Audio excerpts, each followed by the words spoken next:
Thank you for listening to She Said That Out Loud. Today's guest is Edna Mae Kidd.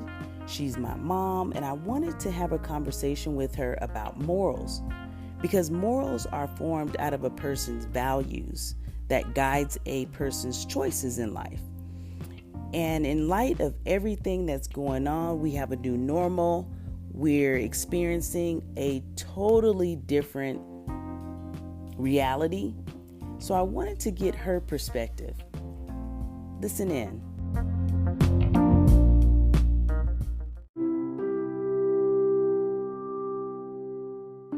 So today I wanted to talk about morals and values because as we were talking yesterday, I talked about how I think that the world has lost sight of our morals and values that our grandmothers and grandparents and mothers and everybody's taught us.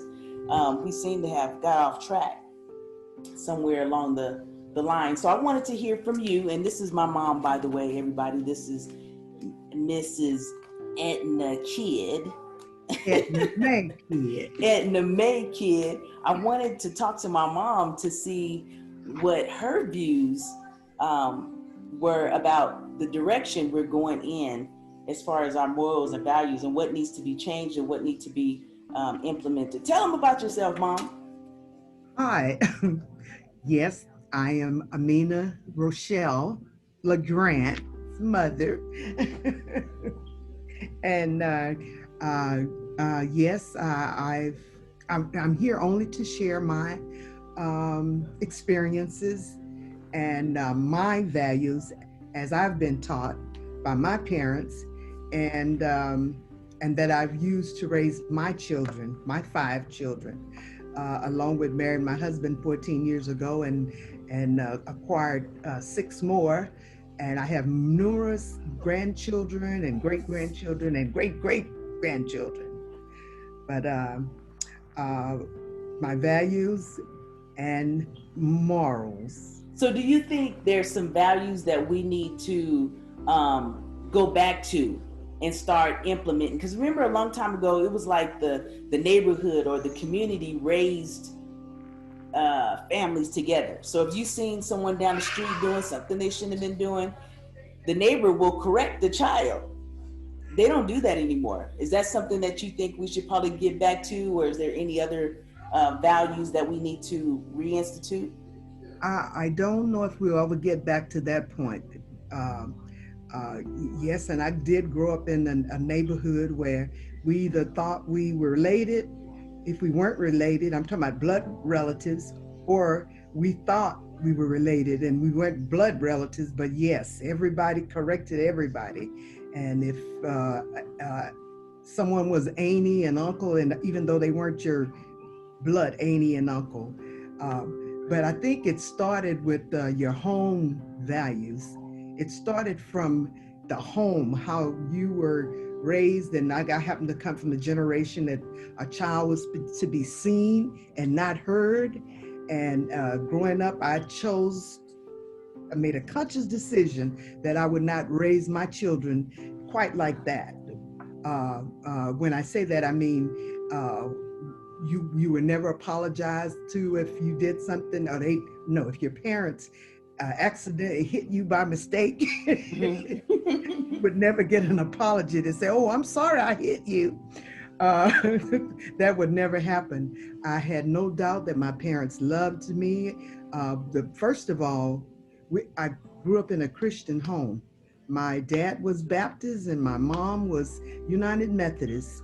And some of my relatives was Church of God in Christ. So we went to everybody's church, and we didn't have no bias about nobody's church. We know that Jesus Christ was Lord and Savior of the world, and we knew that he was always watching. And that's what my parents kind of instilled with us, that God was always watching. So if you were doing something you didn't have no business, watch out, because God is watching. If nobody else is watching, God is watching. So even if they hit you upside the head and didn't say sorry, they knew God was watching and they didn't say sorry? No. You wouldn't think they would have said sorry since God was watching. Remember, it's the generations where children are to be seen and not heard. and you would have respect for an adult no matter what. And I did keep that going. And when I raised my children, I did keep that was under no circumstances that you were to get out of your place with an adult, because I was the adult and I would deal with it on an adult level. So you come to me with any issues that you had with an adult. Uh, we were taught self-respect, besides God first, self-respect. And when in having self-respect, then you would have respect for others. Um, it's how, let me see, what is it? That old saying, that cliche that they say, children learn what they live. I truly believe that children learn what they live. And if you live in a home that at least show love, like I said, I don't ever remember my dad really verbalizing, I love you, but I knew he loved us because he made sure we had the basic needs, food, shelter, and a place to stay. Always, never had an empty stomach. My dad never would eat until he said wife. He never called my mother by her name. She was always wife. Wife, have my children ate, put it on the table. That's the way we were raised. And like I said, the thing about I love you, he never was verbalized, but when we was riding on his back, when he said, have fun, boys and girls, we knew we were loved. Mm-hmm. And when you mention children learn what they live, I think that even applies to adults. We're in a pandemic right now, and we have our leadership president who is teaching something like, I don't even know what to describe. What is it, Mom? What is he out there teaching? He's showing to me, disrespect, and people are looking at that and they're imitating that because they think that that's okay. They're learning something. They're learning what they live. Go ahead. I would always, like I said, everything that I do will probably always go back to the Bible, because that's what's important to me. And in the Bible, it talks about if the head is messed up, everything flows from the head down. It just flows from the head down. So if you got corruption that's in the head, and that's what you see, then it, for some reason, it just, I'm gonna use this example. It affects the body. It affects everything. It affects everything. Mm-hmm. And if you got negative, and you never have it's always negative, then eventually negative start reaping. You start seeing reaping. But then at the same time, again, going back to the Bible, it says, but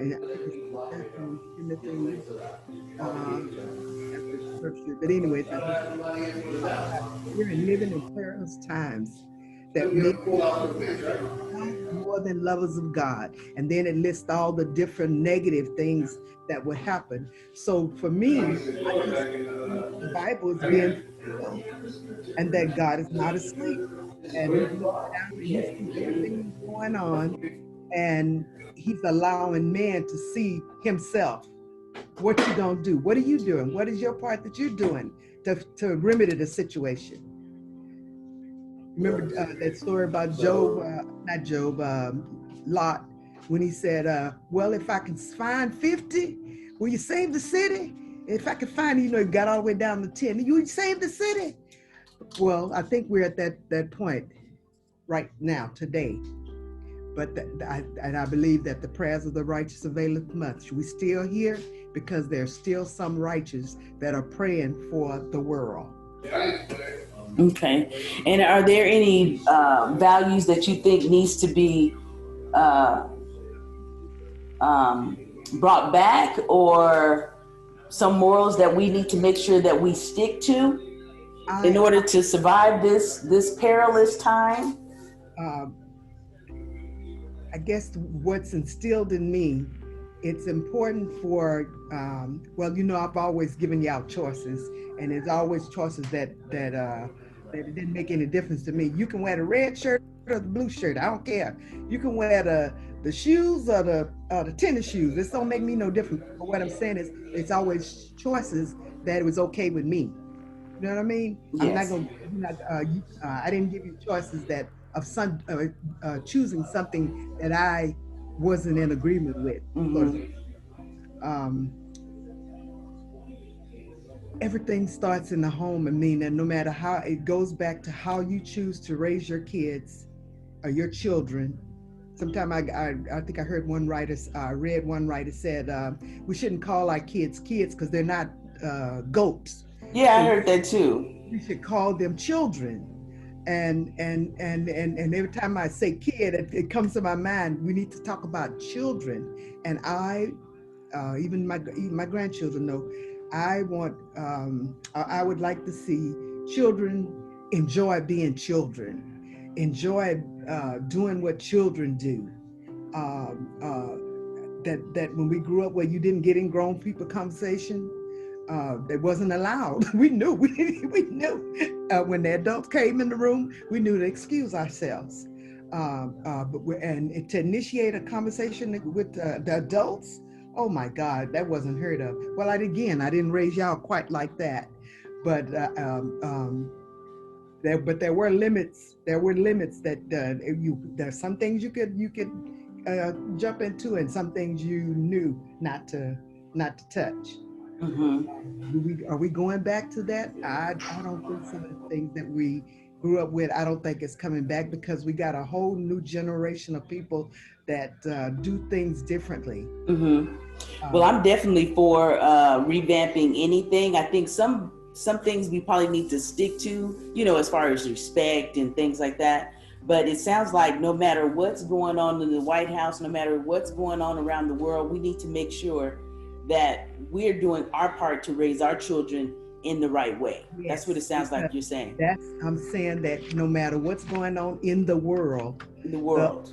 end of the responsibility still lies with that parent Mm-hmm. as to how far they would allow their child to go, how much leverage you give them, let them get away with, and it's okay. And like I say, sometimes I be like biting my tongue because I want to get in the middle, but then I say, you know what?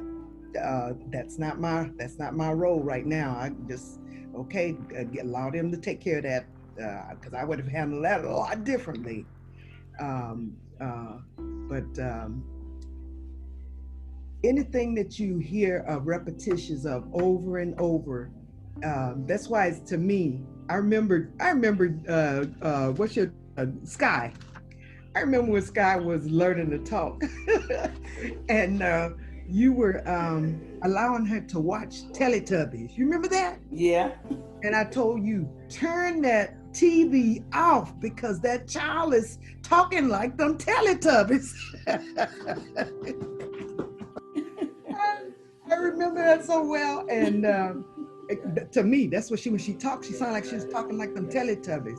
So it's the same thing. The things that especially doing explaining them, things that you allow your children to look at over and over and over and over again, it's been proven that like those games, if they forever, that's their life, those sitting up there with those games forever, it stills a part of our brain. It stills part of our decision making process. It stills it. And I'm using the term lightly still, but I'm serious.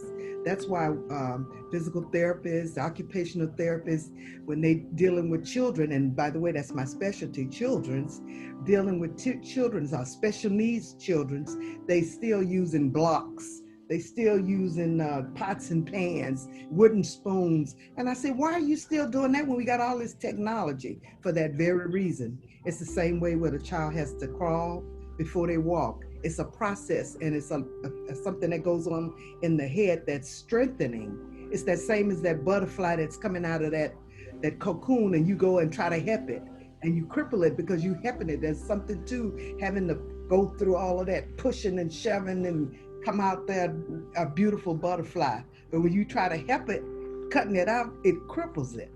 So Wow, I like that. That was a good analogy. I don't Mom, like Huh? Tell them about your background, because you was a registered nurse. You was in nursing for how many years? 30 some years. Now you retired. Actually, I've been in the nursing field for actually going on 42 years because I started as a nurse's aide. I started out as a licensed vocational nurse in Texas. I came here licensed practical nurse, and then I went on to get my become a registered nurse. All and the whole way, I started out in a nursing home and end up in pediatrics as a nurse's aide, and saw that that's my entire career has been with pediatrics. However, I have been nursing home, and I've done a little of all of it. 34 years I retired from Human Regional Medical Center. And then even though you retired, you still keep your license active. This past year, I decided I wasn't going to renew my license. Oh my goodness. I was wondering why you was still renewing it, but I guess. This year, I decided I was not renewing my license for the first time. I don't think my body could stand the hallway. I've Mm. time. I'll leave that for the young folks. Well, Mom, thank you for your time. I don't want to keep you too long. You had a lot of little nuggets in here. Um, if anyone wanted to reach you, how could they find you? You have an email address that you want them to reach you at, or Facebook, or if they had any questions? Star 5189 at yahoo.com. Uh, that's Okay. where I can be reached. Okay, well, that sounds good. Well, thank you all for listening. Until next time.